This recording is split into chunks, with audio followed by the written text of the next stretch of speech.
Nas Makassar bergerak cepat dengan mengerahkan tim SAR usai menerima laporan pesawat milik maskapai Indonesia Air Transport hilang kontak saat melintas di wilayah udara Kabupaten Maros, Sulawesi Selatan. Apa dugaan sementara dari penyebab hilangnya kontak pesawat itu?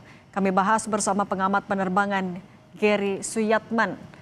Pak Gary, selamat petang. Pak ya? Selamat sore ya. Oke, siap-siap. Pak Gary, kalau melihat dari beberapa fakta yang ada, misalnya cuaca sebenarnya ketika siang tadi cukup cerah. Apa yang kemungkinan bisa menjadi penyebab hilang kontak sebuah pesawat ATR 42500? Tarsum, Kak Tarsum. Dan Dim. Ya, kalau cuaca dibilang cerah itu kan di kotanya. Tapi kalau kita di bandaranya, di sekelilingnya menurut laporan dari BMKG tadi siang itu menandakan ada awan-awan rendah di sekitar bandara. Nah, kalau di daerah yang tepat hilang terakhir last contact itu kan di pegunungan ya. Jadi di daerah situ kemungkinan besar ya cuacanya buruk. Cuman kalau di kotanya cerah tapi di kotanya bisa buruk. Jadi ini kontak terakhirnya sekitar 25 kiloan dari bandara. Jadi cuacanya bisa berbeda dari apa yang diobservasikan di kota. Kalau jaraknya 25 km, artinya sebenarnya posisi pesawat juga sudah mulai bersiap untuk landing atau gimana sebenarnya Pak Gary?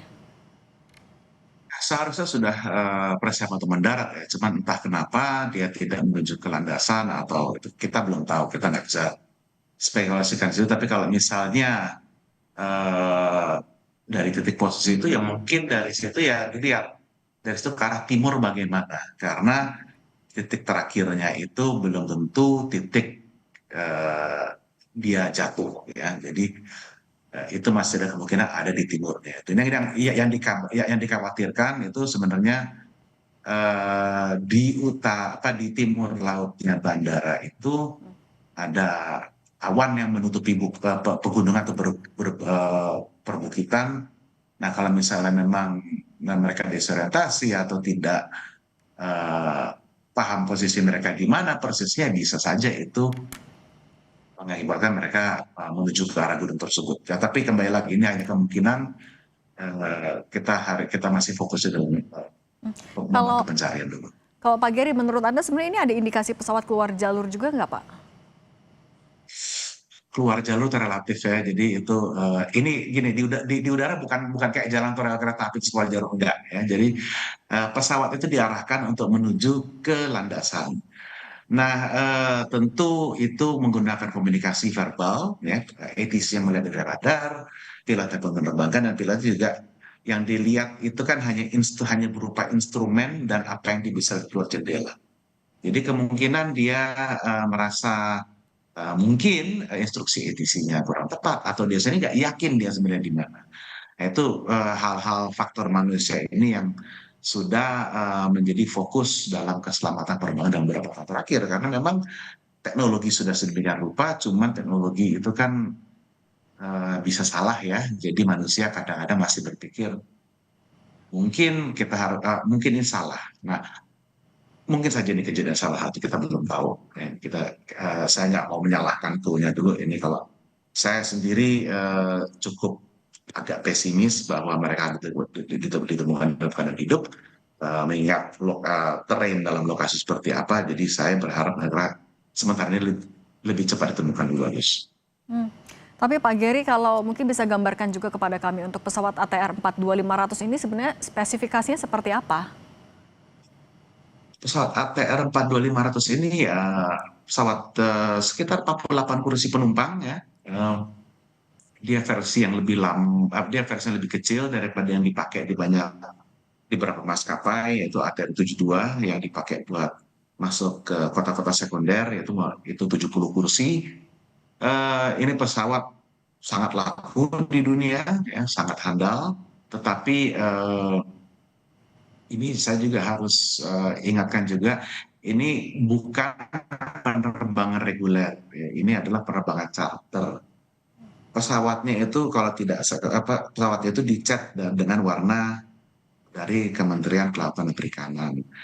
Hari ini rutenya dari Jogja ke Makassar itu sepertinya salah satu misi adalah melakukan patroli perikanan.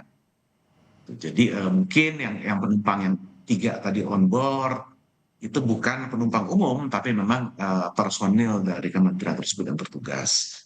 Kalau yang lain-lain itu biasa bawa extra engineer, extra kru juga, karena ini bukan penerbangan charter hanya dari A ke B. Jadi mungkin mereka membawa extra kru untuk itu karena juga tidak ini pesawat keliling-keliling ya, keliling Indonesia untuk area-area produk kanan. Jadi tentu ada tadi ada beberapa extra engineer on board dari pesawat juga. Pak Geri, artinya tapi memang pesawat ini bisa digunakan untuk jarak jauh atau apa? Ya tentu dengan beban yang lebih ringan ya untuk patroli ya mereka bisa terbang lebih jauh. Kayak dari Jogja ke Makassar itu sangatlah mudah bagi pesawatnya itu nggak mepet buat kemampuan bahan bakar pesawat. Jadi pesawat makin ringan tentu akan terbang lebih jauh. Cuman ya kembali lagi penerbangan ini bukannya penerbangan dari A ke B, tapi dia melalui sebuah area dia akan melihat area-area yang ingin ditinjau untuk patroli tersebut. Kalau dari mungkin Anda juga punya informasi kalau untuk usia pesawatnya ini sendiri yang digunakan oleh Kementerian KKP artinya ya, perkiraan Anda ini adalah pesawat baru atau pesawat yang sudah cukup lama digunakan sebenarnya Pak? Kalau untuk pesawat ini saya belum cek ya, tapi saya mungkin nanti pas lagi break bisa cek. Tapi ini usia pesawat sebenarnya nggak masalah. Ini pesawat bukan pesawat yang tua banget, enggak. Memang bukan baru, tapi bukan pesawat yang tua, jadi masih bisa dianggap handal dan layak. Dan ini kalau tidak salah kontrak dengan KKP-nya nih, ini saya mesti cek dulu. Tapi mungkin ini kontraknya juga belum lama, karena sebelumnya menggunakan maskapai lain. Jadi tentu hal-hal itu dicek sebelum masuk ke kontrak dan juga sebelum setiap penerbangan kan juga dicek kelayakan pesawatnya. Oke, Pak Geri tetap bersama kami di Breaking News Kompas TV. Kami akan jeda sejenak. Saudara tetap bersama kami di Breaking News Kompas TV. Kami akan kembali sesaat lagi.